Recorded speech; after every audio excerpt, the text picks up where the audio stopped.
प्रभु, क्या संसार में केवल सुख का होना संभव नहीं है? प्रत्येक आत्मा का लक्ष्य केवल सुख की प्राप्ति ही तो है।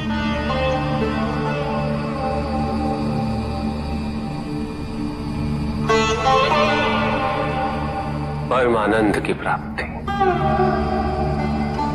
किंतु हम सुख नहीं, सुख को प्रदान करने वाली वस्तुओं को एकत्रित करना ही जीवन का उद्देश्य मान लेते हैं। ये समस्त संसार माया है, सब कुछ नश्वर है।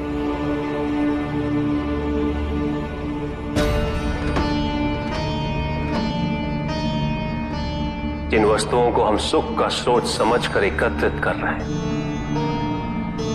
वो सदैव नहीं रहेंगे। जो व्यक्ति सत्य को जानते हुए भी लोभ का परित्याग नहीं करते, वो सदैव इन्हें खोने के भय में जीते।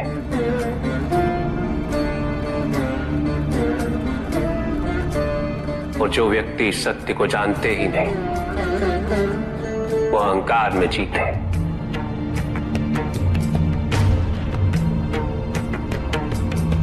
और जहां अहंकार और भय उपस्थित हो, वहां सुख कैसे रह सकता?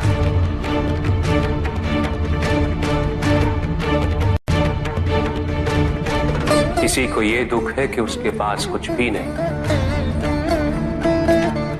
और जिसके पास सब कुछ,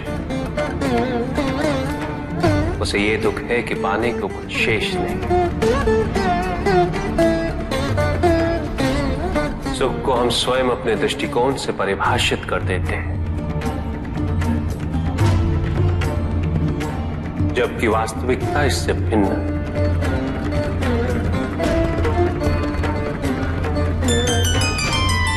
इसलिए आवश्यकता है अनासक्त रहने की।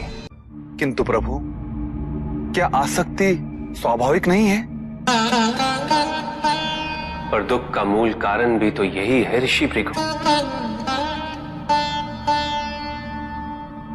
आसक्ति हमारे मन की शांति को छीन लेती,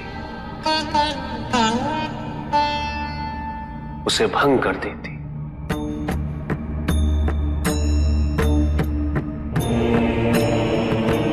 हमारी बुद्धि को स्थिर नहीं रहने देती, उसे चंचल बना देती।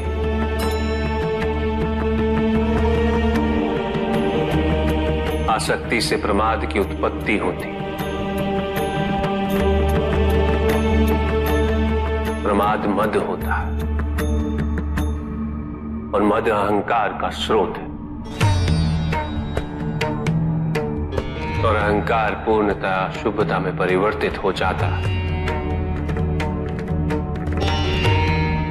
अर्थात आसक्ति अशुभता की जननी।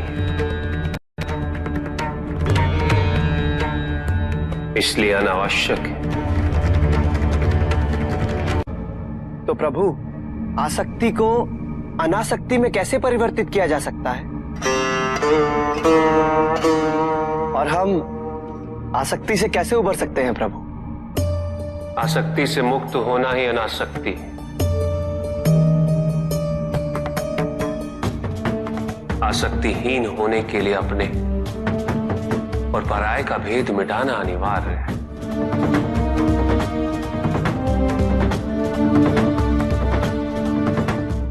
और यह तभी संभव होगा जब हम सुख की खोज बाहर नहीं, अपने भीतर करें। जब हम यथार्थ को पहचानें, उसे स्वीकार करें।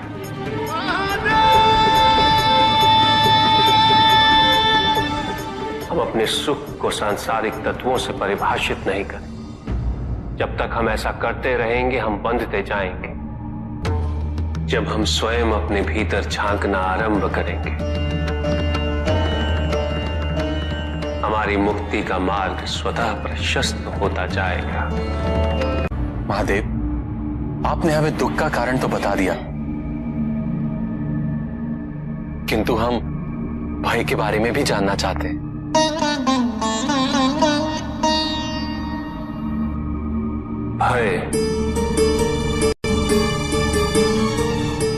भय का स्रोत है इच्छा।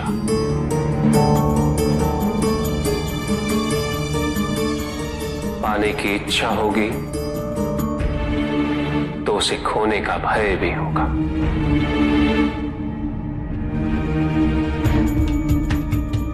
यदि जीवित रहने की इच्छा है तो मृत्यु का भय भी अवश्य होगा।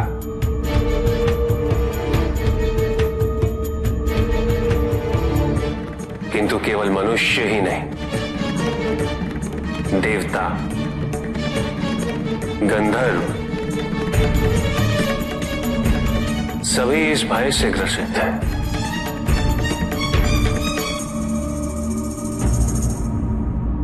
क्योंकि इच्छाओं से मुक्त कोई भी नहीं।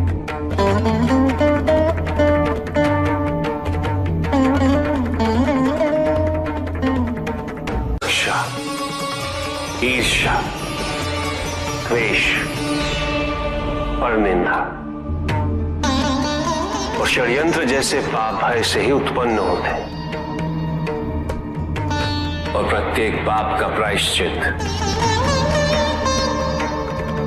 केवल दुख और कष्ट उठाने से ही संभव होता है।